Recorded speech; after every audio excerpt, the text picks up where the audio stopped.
My wife, the woman I was trusted, in the arms of my twin brother, who had been pretending to cheat me behind my back. Betrayed, broken, and on the brink of losing everything, Carter is about to turn the tables in the most unexpected way. The relationship between me and my twin brother, Ryan. Growing up, we were inseparable. The same face, the same hobbies, and a connection that felt almost telepathic. I was the responsible one, the steady anchor, while Ryan was carefree, always chasing dreams without worrying about the consequences. No matter what trouble he got into, I always had his back. When Ryan lost his job a couple of years ago, I didn't hesitate to help him.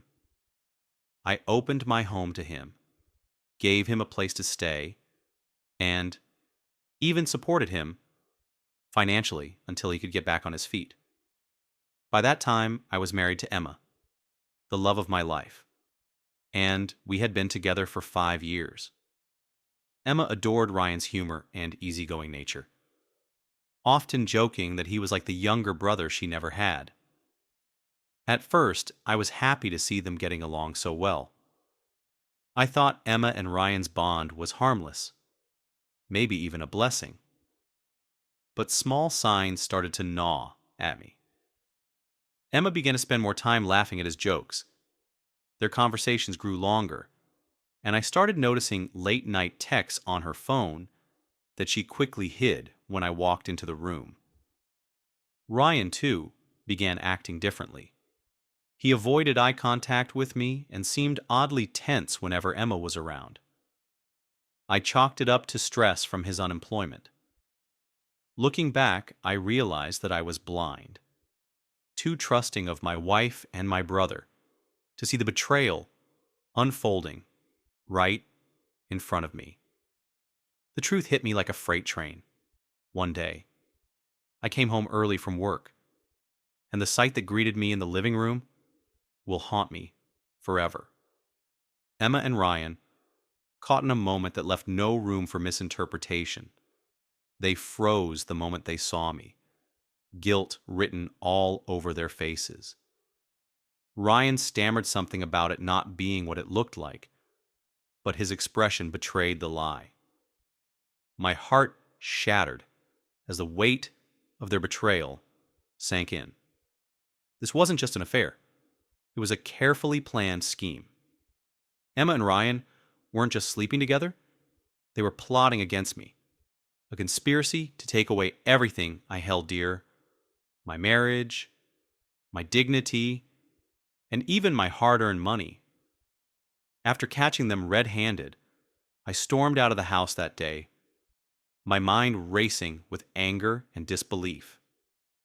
I couldn't fathom how the two people I trusted most in the world could betray me so thoroughly. I didn't sleep that night. Instead, I sat in my car, parked outside a small diner, trying to make sense of what I had just witnessed. The next day, I returned to the house to confront them, but both Emma and Ryan were gone. Their things were still there, but it felt like they had vanished. My calls to Emma went straight to voicemail, and Ryan wasn't answering either. Confusion turned into dread when, later that evening, there was a knock on my door. It was a man I had never seen before, early 50s, wearing a disheveled suit and carrying a worn-out briefcase. He introduced himself as Detective Marshall. "I need to ask you a few questions," he said, his tone calm but laced with suspicion. "Your wife, Emma, has been reported missing." My blood ran cold. Missing? That couldn't be true. She was with Ryan. I told him that, but his expression remained unreadable. "Mr. Carter," he said, his eyes narrowing, "do you have any idea why your wife's family believes you might be involved in her disappearance?" The accusation hit me like a slap. Me? Involved in her disappearance? I explained everything. The affair, Ryan's betrayal, and their sudden disappearance, but he didn't seem entirely convinced. "We'll be in touch," he said before leaving, his words hanging in the air like a storm cloud. As if that wasn't enough, I received a text message later that night from an unknown number. "Leave $500,000 in cash at the old warehouse on 8th Street by midnight tomorrow. No cops, or you'll never see her again." I stared at the message, my heart pounding. Who was this? Was this some kind of trap? And then it hit me. Emma and Ryan. They were behind this. It was the only explanation. I decided to play along, but I wasn't going to be their pawn. I reached out to an old friend, Jake, someone I hadn't seen in years, but knew I could trust. Jake was ex-military, a man who specialized in solving problems off the books. When I showed Jake the text, he smirked. "This isn't just about money," he said. "No, they want to break you." His words lit a fire inside me. If Emma and Ryan thought they could manipulate me, they were sorely mistaken. I wasn't just going to defend myself. I was going to turn their little game into a nightmare they would never forget. The following day, I decided to investigate the situation further. Something about this whole setup felt off. Why would Emma and Ryan go to such extreme lengths? And why was Detective Marshall so quick to suspect me? As I drove aimlessly through the city, my phone buzzed again. Don't forget. Midnight. $500,000. Or it's over for her. The message made my stomach churn. I couldn't help but wonder, was Emma in danger, or was this all a game? I went back home to clear my head, but as I walked into the living room, something felt different. The house was eerily silent, yet I felt like I wasn't alone. That's when I noticed it. A letter sitting neatly on the coffee table. My name was scrawled across the envelope in a handwriting I recognized instantly. Emma's. I hesitated for a moment before opening it. The words inside felt like a dagger to the heart. If you're reading this, I need you to know the truth. Ryan isn't who you think he is. You've trusted him your whole life, but he's been lying to you. This isn't just about me or the affair. It's about something much bigger. You're not safe, and neither am I. Please don't trust anyone, not even the police. I can't explain everything right now, but if you want answers, you'll find them at the storage unit on Harbor Street. Unit 37 inches. I read the letter twice, my mind racing. Emma's words were vague and cryptic, but they left me with more questions than answers. Why couldn't I trust the police? And what could possibly be in that storage unit? I decided to follow the lead. Harbor Street wasn't far, and I couldn't shake the feeling that whatever was in Unit 37 might be the key to unraveling this entire mess. When I arrived at the storage facility, the place was deserted. It was dark, with only the occasional flicker of a failing overhead light. I found Unit 37 and unlocked it with the spare key Emma had taped to the back of the letter. Inside, I found boxes stacked neatly against the walls. But what caught my eye was a large folder sitting on a metal table in the center of the room. It was labeled Project Blackout, a name that sent shivers down my spine. As I flipped through the pages, my hands trembled. The folder contained detailed documents, photos, and receipts, all pointing to years of fraudulent activity, identity theft, and embezzlement. Ryan's name appeared on nearly every page. But it didn't stop there. I froze when I saw the final set of photos. They were pictures of me, taken without my knowledge, in my home, at work, and even in public. Beneath the photos were chilling notes. Target unaware. Plan proceeding as scheduled. My pulse quickened. This wasn't just about an affair. This was something far more sinister. Emma was right. Ryan wasn't who I thought he was, and now it seemed like I was part of a much larger plan. Just then, my phone buzzed again. Another text from the same unknown number. "We're watching you." Time's running out. I felt my breath hitch. Was this a warning? Or a threat? I left the storage unit, the folder clutched tightly in my hands, and drove away. My mind a whirlwind of fear, confusion, and determination. As I drove away from the storage unit, clutching the folder that had just turned my world upside down, my mind raced with possibilities. Who was really behind this? Why was Ryan targeting me? And how was Emma involved? Lost in thought, I barely noticed the black SUV following me until its headlights loomed closer, almost tailgating me. My instincts kicked in. This wasn't a coincidence. I made a sharp turn onto a side street, weaving through back alleys and empty roads. But the SUV stayed on my tail. Panic bubbled in my chest, but I couldn't let it control me. I sped toward an industrial area I knew well. Quiet, abandoned warehouses that could give me an advantage. As I pulled into a narrow alley, the SUV finally backed off. I sat there, catching my breath, my hands gripping the steering wheel. Then, out of nowhere, a knock on my passenger window made me jump. I reached for the small pocket knife I always kept in the glove compartment, before turning to see who it was. A woman stood there, mid-30s, sharp features, dark hair tied in a loose braid. She wasn't dressed like anyone from law enforcement, but there was a certain authority about her. She motioned for me to lower the window. Cautiously, I cracked it open. "Carter, right?" she asked, her voice low and calm. I stiffened. "Who's asking?" She pulled out a badge and flashed it quickly. "Agent Harper. I'm with a division that doesn't officially exist. Let's just say I know more about your brother than you do." My grip tightened on the steering wheel. "What do you mean?" She leaned in, her eyes scanning the dark alley.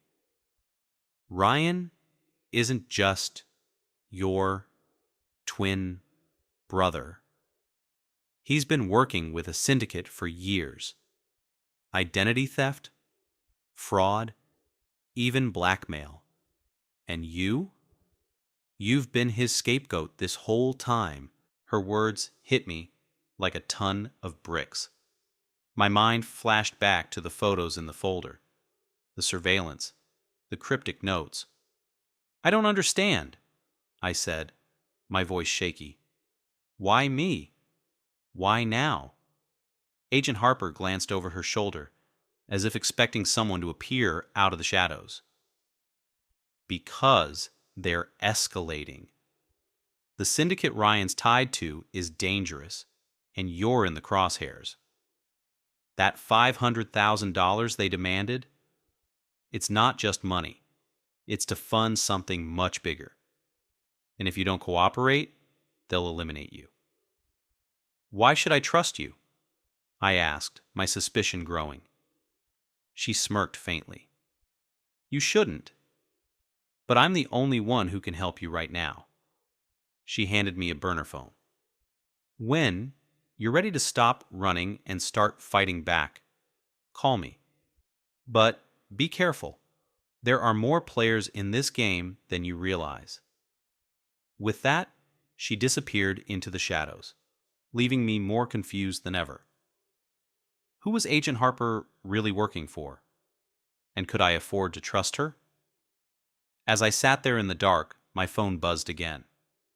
Another text from the unknown number. "Tick-tock, Carter. Time's running out." The burner phone felt heavier in my pocket than it should. My mind was a tangled mess of suspicion and fear. Could Agent Harper be trusted? What if she was just another pawn in Ryan's twisted game? I glanced at the dashboard clock. 11:15 p.m. I had 45 minutes until the deadline. The mysterious text echoed in my mind. "Tick-tock, Carter. Time's running out." Every part of me screamed not to give in to their demands, but the stakes were too high. If Emma was really in danger, I couldn't risk her life, no matter how much she'd hurt me. I parked a block away from my bank, avoiding the cameras as much as possible. Inside, I emptied a duffel bag with stacks of cash I had stashed for emergencies. It wasn't the full $500,000 they demanded, but it was close enough to buy me some time. As I zipped up the bag, my thoughts wandered to the folder sitting on the passenger seat. Those documents were my only leverage, my only clue to what was really happening. If I was walking into a trap, I couldn't go unprepared. I tucked a small recording device into my pocket and folded a copy of one damning document. A photo of Ryan signing off on a fraudulent deal with a shady international contact. If things went south, this piece of evidence might just save my life. The drop-off point. The instructions led me to an abandoned construction site on the outskirts of the city. The air was heavy with the smell of damp earth and rust. Shadows danced across the skeletal framework of half-finished buildings as I stepped out of my car, clutching the duffel bag tightly. "Carter," a voice called out, echoing in the emptiness. I turned to see Ryan stepping out from the shadows. He was dressed in a crisp black suit, a smirk plastered across his face. Behind him, Emma stood with her hands bound, her face pale and tear-streaked. "Right on time," Ryan said, his tone dripping with mockery. "Where is she?" I asked, my voice steady despite the storm raging inside me. Ryan chuckled. "Always the hero, huh? Don't worry. Emma's fine, for now. But you've been busy, haven't you?" He gestured toward my pocket, as if he already knew about the recording device and the document I'd hidden. "You're playing a dangerous game, brother," he said, stepping closer. "But it's over now. Just hand over the money, and we'll disappear from your life forever." I clenched my jaw, my fingers tightening around the strap of the bag. "You're not getting a dime until I know she's safe." Ryan raised an eyebrow, then snapped his fingers. Two burly men emerged from the shadows, each holding a crowbar. My heart pounded as they advanced, their intentions clear. "Don't make this harder than it needs to be," Ryan said. "You've always been predictable, Carter. Always so naive." At that moment, I realized something crucial. This wasn't just about money. It was about control. Ryan wanted to break me, to make me feel powerless. But what he didn't know was that I wasn't the same man who had blindly trusted him all these years. As the men closed in, I reached into my pocket, my fingers brushing against the small item I had hidden there. The one thing that might just turn the tables in my favor. I could feel the cold metal of the recording device against my fingers as I slowly inched my hand deeper into my pocket. Ryan's eyes never left me, his smirk widening as he believed I was powerless. But he didn't know what I had in store. The two men with crowbars were now only a few feet away, their steps heavy on the gravel. I could feel the sweat trickling down my back, my heartbeat thundering in my chest. I wasn't going to let them take Emma, or take me down without a fight. As they moved in, I made my move. With one swift motion, I pulled the small stun gun from my pocket and fired it. The first man fell to the ground, twitching, his body convulsing as the electrical current coursed through him. The second man hesitated, eyes wide with confusion, but it was too late. I lunged forward and jabbed the stun gun into his side. He dropped to his knees, gasping for breath. Ryan's smile faltered for the first time, and his eyes flickered with something like fear. "You think you can stop me, Carter?" he sneered, drawing a knife from his belt. "You're out of your league. This ends tonight." But as he advanced, I quickly reached into the duffel bag I'd brought with me and tossed it toward him. It landed with a heavy thud at his feet, the zipper popping open to reveal a neatly packed stack of cash. Ryan's gaze shifted from the bag to me, confusion spreading across his face. "What's this? You think I'm just going to walk away?" I didn't say a word. Instead, I pressed a button on the small device in my pocket, activating a hidden camera I'd planted earlier in the construction site. The screen on the device flickered to life, showing the figures of two more people emerging from the darkness behind Ryan. "Ryan," a cold voice said, its authority unmistakable, "you've made a big mistake." I froze as a figure stepped forward, a woman with a sharp jawline, short, platinum blonde hair, and an icy glare that could freeze a man in his tracks. She wasn't someone I recognized, but the way she carried herself, she had power. "Who the hell are you?" Ryan spat, his knife still clenched in his hand. The woman didn't answer right away. Instead, she glanced at the two men still recovering from the stun gun hits, her expression unreadable. "You're not in charge here anymore, Ryan." And that's when I realized something. This wasn't just a game between me, Ryan, and Emma. There was a much larger force involved than I could have ever imagined. The woman stepped closer to me, her gaze softening for a brief moment. "You've been a pawn in a much bigger game. Ryan, your brother, and Emma. None of them were ever the ones pulling the strings." The realization hit me like a brick wall. Emma wasn't just a victim. Ryan wasn't the mastermind. And I had been a mere distraction. The woman nodded to her associate, who stepped forward with a briefcase in hand. "This is what you wanted, Carter. Information." She opened the case to reveal a series of files, each more damning than the last. I took the case from her hands, eyes scanning the documents. There were connections to international criminals, money laundering schemes, and even higher-ups in government positions I had never suspected. Emma and Ryan weren't just tangled in a personal betrayal. They had been part of something far more dangerous than I could have imagined. The weight of the files in my hands felt like the burden of everything I'd lost. Betrayal, lies, and the slow unraveling of my life. But now, with the truth in front of me, I had a choice. I could take this information, walk away, and leave the past behind me. Or I could burn everything to the ground.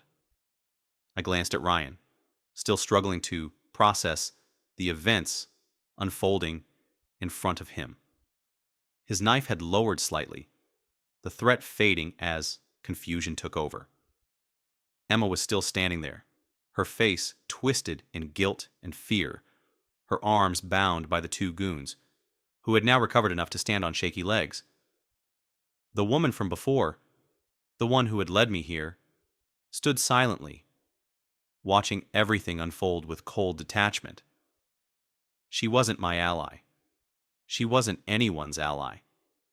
She was part of the machine that had been pulling the strings all along. "Ryan, Emma, I said, my voice calm yet heavy with anger. You thought you were playing me, didn't you? But the truth is, I've been played from the start. The money, the betrayal, the lies. You were just pawns in a much bigger game. Ryan's eyes narrowed. What the hell do you mean by that? I held up the files, letting them see the documents and evidence that connected them to an international criminal network, shady dealings, and government cover-ups. This isn't just about me and you anymore. You've been feeding into something far worse than I could ever imagine. And you know what? I'm done being your pawn. Emma's eyes flickered with shame, her voice barely a whisper. Carter, I'm sorry. I didn't mean for any of this to happen. I turned to her, my emotions like a storm inside me. You've got a hell of a way of showing it, Emma. You didn't just cheat on me. You sold us out. You put everything we had in danger for what? Money? Power? She looked away, tears streaming down her face, but I couldn't feel sympathy for her. Not anymore. Ryan, on the other hand, took a step forward, his fists clenched. You're not getting away with this, Carter. We're family. You can't just... I interrupted him with a steely gaze. Family? You think this was about family? You and I were never family, Ryan. You were just a man hiding behind my name, pretending to be me so you could take everything I had. Before he could react, I turned to the woman, who had been silently watching. What now? You've got what you wanted. You've been pulling the strings, manipulating everyone. So what happens next? She tilted her head, the faintest of smiles curling at the corner of her lips. What happens next, Carter, is up to you. Her words hit me like a slap. For the first time, I realized that all the anger, all the planning, all the revenge, it was never really about them. It was about me. I had a choice now. I could either let these people ruin me completely, or I could use what I had. Use the files, use the knowledge, and burn everything down. And so, with a single motion, I made my decision. I stepped forward, handed the briefcase to the woman, and watched as she nodded in acknowledgement. Smart choice, she said, then turned to her associate. Let's go. With that, they were gone. Ryan, still reeling from the betrayal, stumbled back, unsure of what just happened. Emma reached for me, but I stepped away. This was no longer about us. It never had been. You're on your own now, I told her, my voice cold. Get out of my life. As the finality of my words hit her, she broke down, but I didn't look back. The following months were a blur. Ryan disappeared from the city, leaving behind a trail of chaos that no one seemed able to follow. Emma tried to reach out a few times, but each attempt only reminded me of how deeply she had hurt me. As for the files, I handed them over to someone who could use them, someone who would see that the conspiracy Ryan and Emma were tangled in was unraveled piece by piece. I never got my money back. I never got my family back. But I got something far more valuable. Peace. In the end, I didn't need revenge to feel like I'd won.